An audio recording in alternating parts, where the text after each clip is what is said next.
Assalamualaikum warahmatullahi wabarakatuh. Halo generasi cerdas Indonesia, jumpa lagi di YouTube channel Ida 2802. Kita awali pertemuan kita hari ini dengan membaca basmalah. Bismillahirrahmanirrahim. Untuk video kita kali ini kita akan membahas bab 3, yaitu Kedaulatan Negara Kesatuan Republik Indonesia dengan materi sifat-sifat kedaulatan dan unsur-unsur negara. Namun sebelumnya kita harus tahu terlebih dahulu apa itu kedaulatan. Kedaulatan dalam bahasa Indonesia berasal dari kata daulat, yang artinya kekuasaan atau pemerintahan. Berdaulat berarti mempunyai kekuasaan penuh atau kekuasaan tertinggi untuk mengatur pemerintahan. Negara yang berdaulat adalah suatu negara yang telah mendapatkan kekuasaan penuh untuk mengatur pemerintahannya. Kedaulatan adalah kekuasaan tertinggi yang dimiliki oleh suatu negara. Dalam hal ini, negara yang memiliki kekuasaan tertinggi berarti negara harus dapat menentukan kehendaknya sendiri serta mampu melaksanakannya. Kedaulatan ini dapat kita bedakan menjadi dua macam. Yang pertama, kedaulatan ke dalam. Yang kedua, kedaulatan keluar. Kedaulatan ke dalam yaitu negara berhak mengatur segala kepentingan rakyat melalui berbagai lembaga negara tanpa campur tangan dari negara lain. Kedaulatan ke dalam negara Indonesia yang termuat dalam Undang-Undang Dasar Negara Republik Indonesia tahun 1945 diantaranya: pertama, melindungi segenap bangsa Indonesia dan seluruh tumpah darah Indonesia. Kedua, memajukan kesejahteraan umum. Ketiga, mencerdaskan kehidupan bangsa. Kedaulatan keluar, yaitu negara berhak untuk mengadakan hubungan atau kerjasama dengan negara-negara lain untuk kepentingan bangsa dan negara. Kedaulatan keluar negara Indonesia yang termuat dalam Undang-Undang Dasar Negara Republik Indonesia tahun 1945 diantaranya: yang pertama, ikut serta dalam perdamaian dunia yang berdasarkan kemerdekaan, perdamaian abadi, dan keadilan sosial. Yang kedua, Presiden dengan persetujuan DPR menyatakan perang, membuat perdamaian dan perjanjian dengan negara lain. Yang ketiga, Presiden mengangkat duta dan konsul. Sifat-sifat kedaulatan itu terbagi 4. Yang pertama, asli. Yang kedua, permanen atau tetap. Yang ketiga, tidak terbatas. Dan yang keempat, tunggal. Marilah kita uraikan satu persatu. Yang pertama, asli. Artinya, kekuasaan suatu negara tidak berasal dari kekuasaan lain yang lebih tinggi.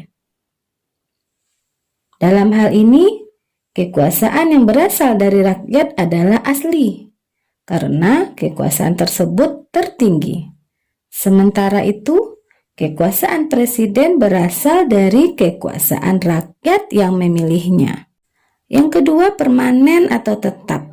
Artinya, kekuasaan itu tetap ada selama negara itu masih berdiri, walaupun pemerintahnya sudah berganti.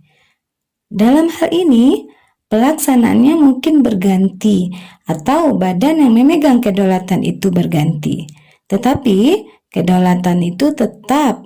Yang ketiga, tidak terbatas.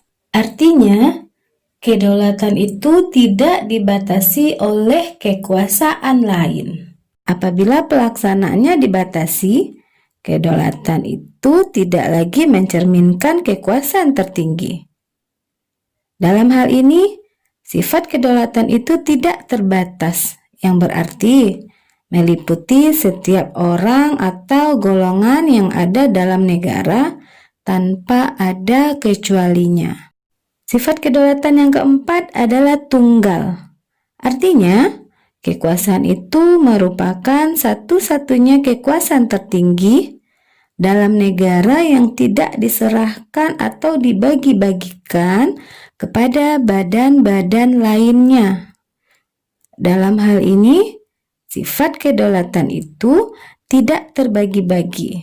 Maksudnya, bahwa kedaulatan itu tidak boleh dibagi-bagi kepada beberapa badan tertentu. Unsur negara dapat kita bagi menjadi dua. Yang pertama, unsur konstitutif atau unsur pokok.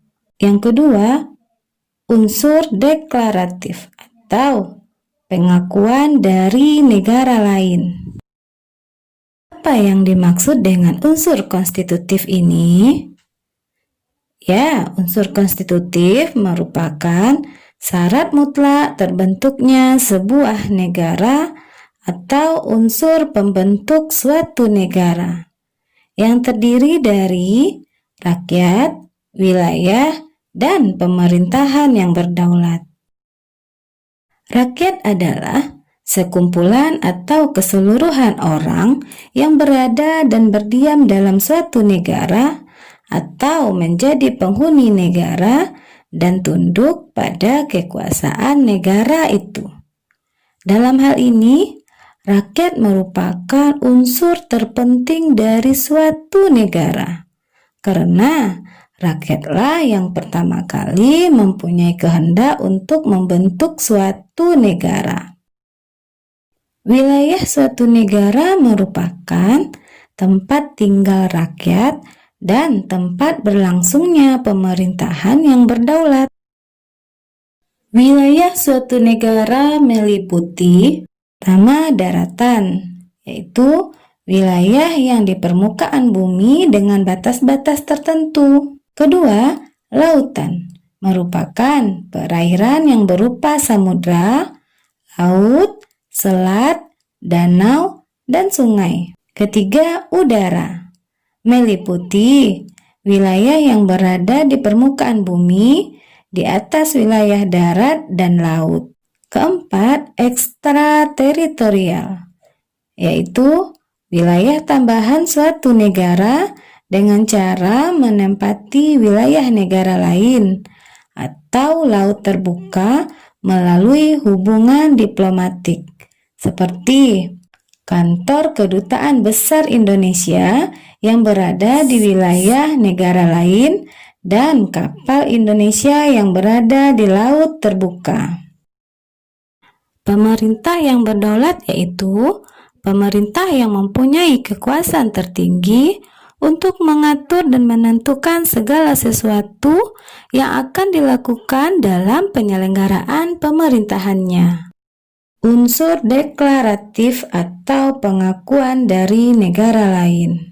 Pengakuan dari negara lain diperlukan karena suatu negara tidak dapat bertahan hidup tanpa bantuan dan kerjasama dengan negara lain. Pengakuan dari negara lain dapat dibedakan menjadi dua, yaitu pengakuan secara de facto atau pengakuan secara kenyataan. Indonesia diakui secara de facto pada tanggal 17 Agustus 1945. Kedua, pengakuan secara de jure atau pengakuan berdasarkan hukum internasional. Baiklah Ananda, selesai sudah pembelajaran kita pada hari ini. Semoga apa yang sudah kita pelajari dapat bermanfaat dan bisa kita terapkan dalam kehidupan kita sehari-hari. Tetap semangat dan lakukanlah hal-hal yang positif.